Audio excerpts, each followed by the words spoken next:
Good morning and welcome to Section 8 Lessons. This will be volume number 5. For those of you who've never been to my channel before, I do one of these volumes every week, almost. And with that being said, the video should be about 8 minutes to 10 minutes. If you want to support the channel, you're welcome to watch an ad or two. That does give a little bit of revenue. If you want a notification for the next volume, then I would encourage you to subscribe. You can usually find it on the main page, my main YouTube page, or also the video. Anything that we're talking about in the video can be found in the description and also sometimes the comments. So you'll be able to find all the links of the information we're discussing. If you want to book me as a consultant, you can do so. I own section8consulting.com. And to give you an example real quick, I'm going to pull up a search here. As you can see, I'm going to move this over. When you type in a consultant, we are number 1 here. All right.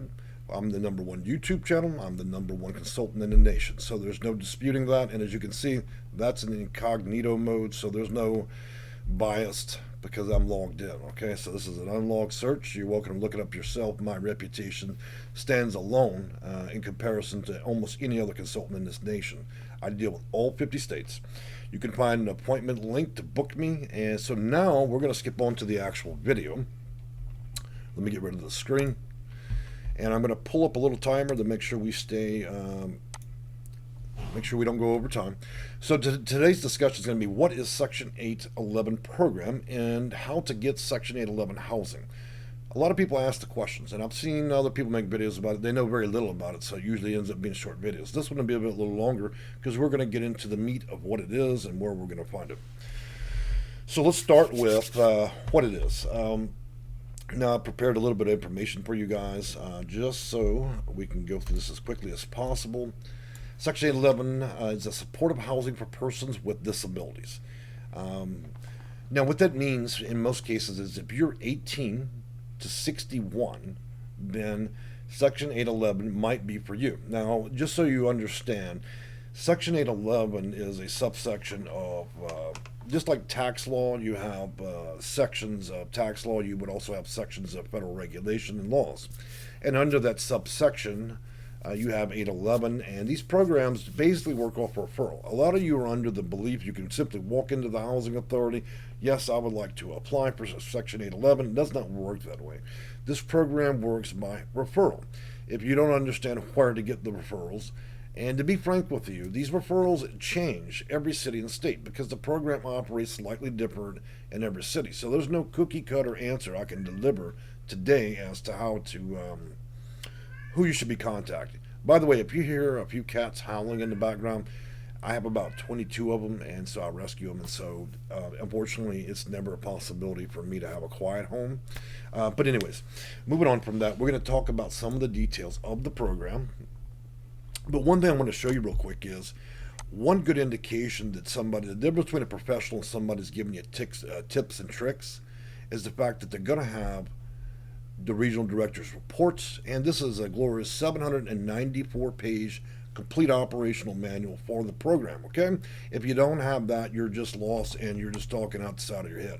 I've warned you guys many times about taking advice from people on YouTube that don't know anything. These people are not consultants. They're just looking up things on Google and then making it up as they go with these videos, okay? If you want somebody that's an expert in an area, then I would suggest that you do get in contact with me. All right, moving on from that, I'm going to show you this real quick. One of the things you can do to help yourself is I would like for y'all to go to hudexchange.info/program/811-PRA. You should be able to see it on your screen, or you may want to wait till you get home and look it up on your laptop, and I'm going to include the link down here. I want you all to read and learn as much as you can in addition to what I'm going to teach you.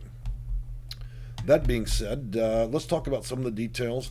Now, I've had to make notes because even I, being a walking encyclopedia of nothing but Section 8, I still struggle to recall every little piece of information. But now that we've established Section 811 is a referral program, so those landlords, so just so everybody knows, Section 811, about 70% of that program is owned and operated by the housing authority, which means they buy buildings. They allocate a minimum of 25% of the units must be Section 811 for those with disabilities. Okay. Now, about 30% of the time, landlords participate. The reason why there's not so many independent landlords doing this is because it's a rather convoluted process to become a landlord that can issue Section 811. Beyond that, as I mentioned, you need to be 18 to 61. Why does it cut off at 61? Well, because at 61 we can move on to Section 202, and I'll get into that in another video, and that's for people that are seniors, okay? Moving on from that, now one of the nice parts about Section 811 is it only requires, as I tell most of you guys, it only requires an income 30% below AMI, which means the area median income. So if people in the area, zip code, and county that you're living in, or say 100,000, then you would only be in reference need to make 70,000. Now that's an extreme example. And in most cases, low income, it means below the $24,000 mark. That cat's gonna make me go wild today. He wants out, so I apologize if you'll hear him in the video.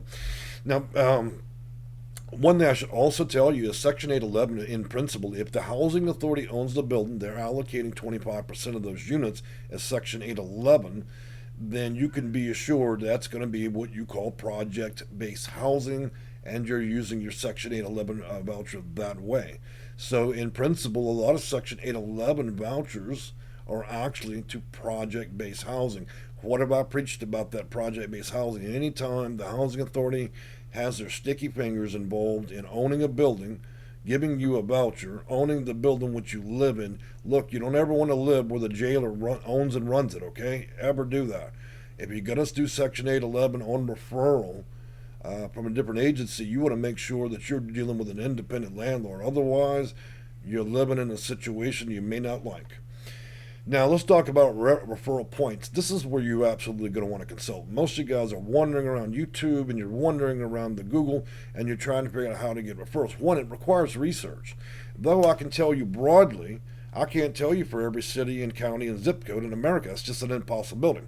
So we'll talk about some of the broad ways. You could be, now I know that the Section 811 program, as a program, the Housing Authority will cooperatively work with Medicaid. So if you have Medicaid, there is a possibility of getting a referral in that way. If you are been institutionalized or in an institution, there in principle is, as I mentioned before, you become their responsibility. And so whether you're dealing with the county or the state assistance, there's a possibility of getting a referral for Section 811.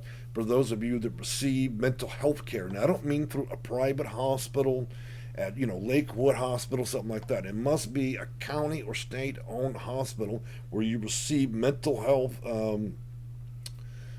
treatment. There's a possibility to get referrals. Now, that's as far as I'm willing to lend the information into that, because it gets rather complicated after that, and the video would be extraordinarily long. Okay, so like I suggested, guys, this video is not about me referring you to hire me to get this. It's about teaching you that nothing in this life is going to be simple. And when it comes to Section 811 and how to get and how to apply, you don't go out and apply. You've got to get a referral. In order to prep yourself to get ready for that, that takes time. We have to research it and then see if we can go and move forward with it. So let's talk on a little bit more about this. Medicaid, in addition to the Medicaid, you also have wraparound daily services with this stuff, and I'm going to get into that a little bit. And should also know that Section 811 is only in a number of states, around a little less than 30. So not every state even has this. In addition to that, the housing authorities and HUD target specific portions of the population. So even if we can get you a referral, I would need to determine whether or not you're VAWA, if you're HUD BASH. Okay, so let me put that in plain English. If you're a veteran, if you're homeless, if you have severe disabilities and so on, if you're a HOPA client where you have HIV or AIDS and so on. So each housing authority then in principle also has a target population in which they would accept for Section 811. Now you see how complicated this is getting, and you think you're just going to roll into the housing authority. Yeah, I'd like to get Section 811. No, it does not work that way. In fact, I would say that about 98% of the time, if you don't have somebody like me in your corner, your odds of probably getting this are zero. Okay? I'm being upfront and I'm being very honest about that. Moving on, waiting list. Look, if you're in a big metropolitan area, that is a glorious waste of time. You need to target counties and getting that referral in areas that are not dense populations, because you end up on a waiting list. What is the point to be on a wait, then end up in project-based housing, and then you end up on a 5-year wait for some garbage sub 811? Look, guys, Section 811 is not always the best option. It sounds fantastic. It has wraparound resources. But if you end up getting the worst kind, then what was the point? That's the thing about this, guys. I wish I could make that 20 to 30 hour video to teach you every little intricacy, but it's not possible. Moving on from that, when landlords deal with this, for those of you that are landlords that are interested in this specific program, it's called a RAC, or Rental Assistance Contract for a Property, or RAC. There's a bit to that, okay? And that's another reason you probably want a consultant, because unless you have the volume of information in your head like I do, or the 13,000 better manuals, including operational manuals, look, you're going to find yourself chasing your tail. Moving on from that, let's talk about the different states real quick. So we got Alaska, Arizona, California, Colorado, Connecticut, Delaware, Massachusetts, Georgia, Kentucky, Louisiana, Mississippi, Maryland, Nevada, Michigan, Minnesota, New Hampshire, New Jersey, New Mexico, Washington, Ohio, Oregon, Pennsylvania, Rhode Island, South Dakota, Texas, and Wisconsin. And they've technically probably added a few more since I last updated this. So just to be clear, only 30 of 50 states even participate in doing this. Beyond that, I want to talk to you about one more thing. Trying to keep this video short, you got to talk quick. Wraparound services. Once you enter the program, they'll be able to assist you with location of housing, your housing application, meeting tenant selection criteria. Well, sorry, that's different. They'll help you with the moving in, to maintain a relationship with your landlord, assure that your rent's paid on time. In some cases, Section 811 can pay all of the rent. Assistance accessing entitlements. Guys, if you don't know what entitlements is, that's another video, okay? Entitlements just gets very long. So in other words, there's a lot of good services out there we can seek for you. Referrals to social services and community resources, behavioral health and primary care services, skill building, peer recovery, and so on. It's just a lot of nonsense stuff, and some of it's good, some of it's bad. I've learned with this, once you get wraparound services, never decline any of the things they offer. Just accept them graciously, because you're really dealing with housing authorities can be very fickle, and so are the people that work there. That's part of the reasons why you've heard me comment about housing authorities and some of the attitudes and personalities you have to deal with. Now, what I'm going to do is check the time real quick, make sure we're staying under our mark. We're at 12 minutes, so I'm going to close it down. I think I've sufficiently answered this the best that I can. If you really want help with this and you want to be successful at it and not just researching it, I would suggest booking a consult with me. Let's talk about what your needs are and see whether or not this program would be appropriate for you, okay? Have a good morning. I've enjoyed having you on Lesson 5. Bye-bye.